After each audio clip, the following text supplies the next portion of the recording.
Hey everybody, this is the Sliders Review, and I'm here today to talk to you about how Wednesday Season 2 has a supporting character problem.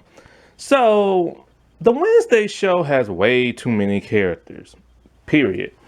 It set the tone in Season 1 with all these characters.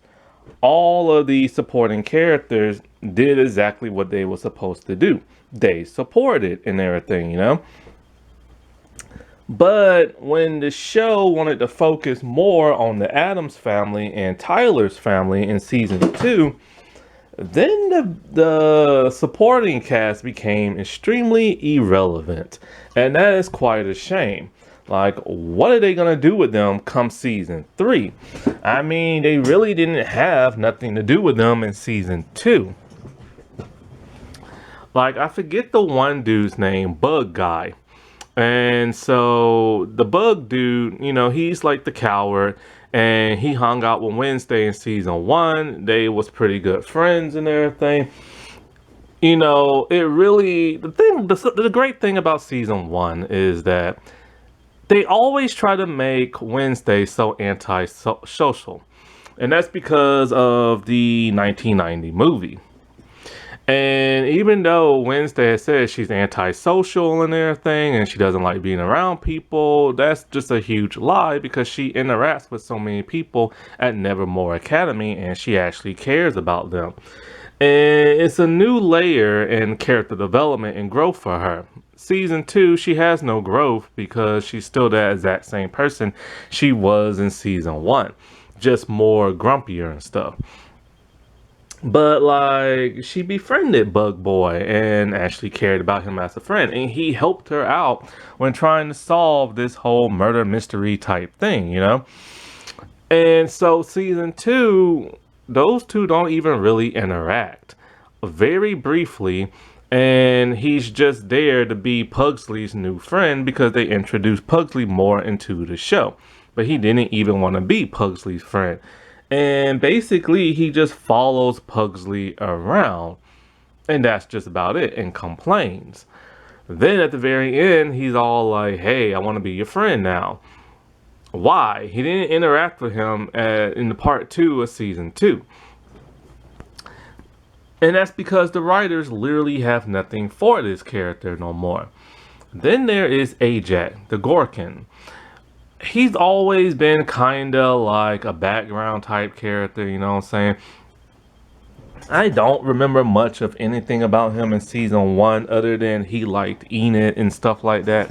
And eventually they started dating off screen, in between seasons and everything. And because they couldn't think of nothing for him, and they wanted Enid to do more of that Wednesday shipping because of not friends but fans, they decided to have her cheat on him and break his heart. And that's really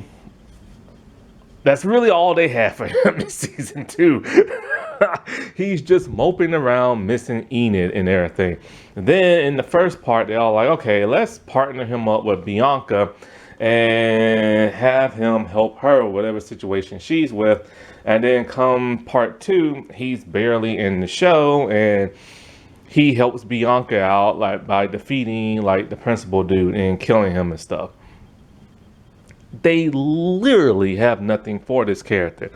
My thing is like this: if you don't have nothing for a character you created, write that person out. That's what they did to the Asian vampire girl. They wrote her out after season 1. That's what they did with the mayor and the mayor's son. They wrote them out of season 2 because they have nothing for them story-wise. But these are characters that the show has made us literally care about and like. So, and then also these people are getting paid. So it's going to kind of suck if they get written out of their own show. They have written themselves into up against a wall or a corner or whatever that phrase is. Then there is Bianca. Bianca is literally a victim of white Hollywood. See,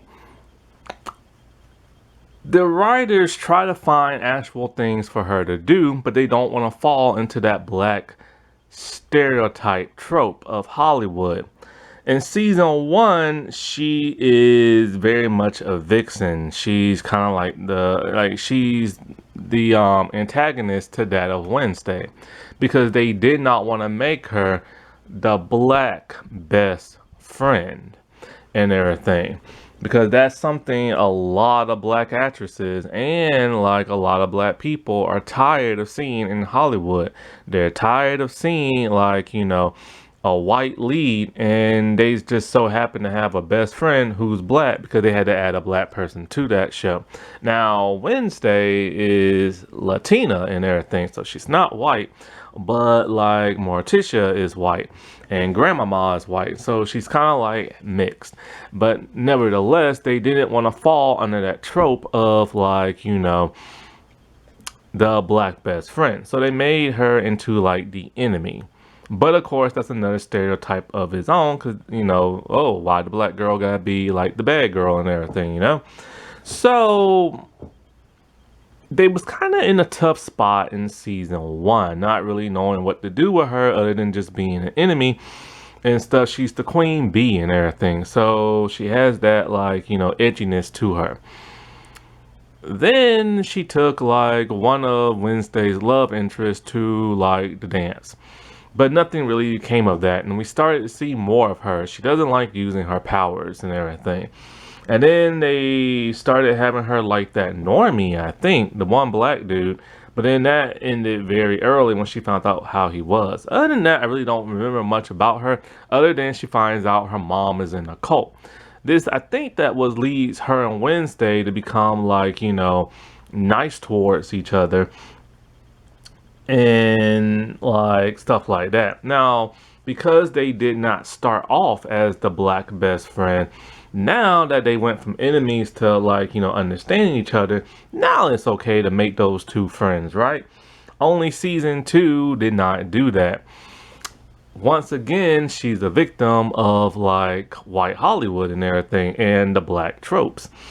So clearly they had nothing for Bianca in season 2, just like with Ajax and just like with whatever Bug Boy name is. But they found the way to tie those two guys into like the main plots of the show for that of the main characters. Bug Boy was paired with that Pugsley, and Ajax was paired with that of Enid. But what about Bianca? Well, they had to figure something to do with her, because they could not write her out. Because if they were to write her out, well, there'll be no more black people in the show, because they already got rid of 2 other black characters. They couldn't figure nothing to do with them. It makes me wonder, was it the writers or was it Tim Burton? See, Tim Burton's problem is that he doesn't like casting people of color in the show, or his movies, that is, especially black people. And there was that jab at that in Beetlejuice with the whole Soul Train thing being nothing but black people. His reason is because if he doesn't have a place for them in his movies, there's no point in putting them there. And he doesn't like political correctness, aka wokeness, aka DEI. So he's one of those types and everything.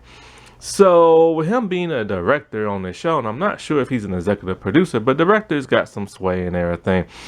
I'm not saying he's the reason why these characters are kind of disappearing, but he kind of put himself in that freaking label when his movies speak for themselves when it comes to people of color. So it makes people assume that. But I feel like he has nothing to do with that. But anyways, so they couldn't write her out the show, because then it'll be all like, yo, you ain't got no black folks in your show no more. Like, what's up with that? And why did y'all treat Bianca this way after she had that redeeming quality at the end of season 1? So they had to kind of put her somewhere. And so since they created a new principal, and they couldn't think of nothing to do with him, they decided, hey, why not just combine both their storylines and build on that so-called siren cult? The siren cult is one of the most boring storylines ever. It was uninteresting in season 1, and it was underdeveloped in season 1, and It's a bit more developed here. There is some closure to it, but it's very fast paced, rush like writing and everything, and it's very, very rushed. And it's pretty lazy at that. So basically, we see she's hiding her mom now at like the school, because her mom is on the run. We don't really get much from her mom. We don't know much about her mom. Her mom barely says anything. Heck, they probably found somebody out on the street to play her mom and just have her be there and be pretty silent. And so, like, but we see she cares a lot about her mom and all this stuff. That's great and everything, right? But of course, the principal finds out and he blackmails Bianca. She has to use her siren call for his bidding because she can't use it against him because he found a way to block that with a necklace. First of all, that's what's stopping her from using her siren call on him, because he has like this necklace type thing that blocks the power. She could have found so many different ways to get that from him. She could have found a telekinetic in the school who could just lift it off him, right? She could have found somebody who can like manipulate people just with their thoughts. She could have had somebody shapeshift, or somebody who was really powerful and overpower him. Or she could have just had Ajax like turn him into stone and she could have got the necklace off him. Which technically that's kind of what happened in the climax of the 7th episode. Basically, Agnes, who's invisible, took it off him. And once the necklace was off him and everything, she used her siren call on him. And then when he tried to flee, Ajax turned him into stone. Then something fell on top of him, crushing him and killed him. That could have saved her from being blackmailed, but they had to give her something to do. So she's going around getting people to donate money to like the school. And not only that, but all their money, like grandmama and everything. Turns out the principal dude is the one behind this cult to begin with. So they had to find a way to tie him into that cult storyline. It's lazy, boring, cliche writing. First of all, every Addams Family adaptation has somebody trying to steal their money. Once again, now this one has done that again. But it's just, the whole point is they literally had nothing for Bianca. So they're all like, okay, let's finish that storyline with the cult from season 1. And this whole cult blackmail storyline is completely pointless in the show. It could have been its own season where Wednesday has to investigate. But it's just kind of like it doesn't tie into the overarching story plot of this show. It's its own separate storyline, making Bianca seem like an actual co-lead when she's not. But of course, they had to find something for her to do, something that has a little bite to it, and they couldn't write her out because then they would have looked like, oh, you're just getting rid of the black girl and everything. So they wrote themselves in a huge corner when it came to her character and stuff, but this is all because of how Hollywood typically is towards black characters. Now we know Wednesday, the main star of the show, is gonna go on a road trip to find Enid with Uncle Fester, which means she's no longer at the school and there's no need to show any of these recurring characters anymore. So most likely they will be written out of the show, and if not, they will probably only show up for like a small role, like cameo type thing. It's quite a shame because it's kind of like you gotta put yourselves in their shoes and their like state of mind. They're up and coming new actors and actresses. They get booked on a huge franchise like the Addams Family. They're on like a huge phenomenon, universal hit with season 1 of Wednesday. So they're all like, yo, I'm like riding that Hollywood lifestyle. I'm on a popular show. I get to be seen on TV. I'm getting paid money. Only good things are gonna come from this. Well, then came season 2, and they've been reduced to background characters. Now they're most likely probably gonna be written out of the show in the 3rd season.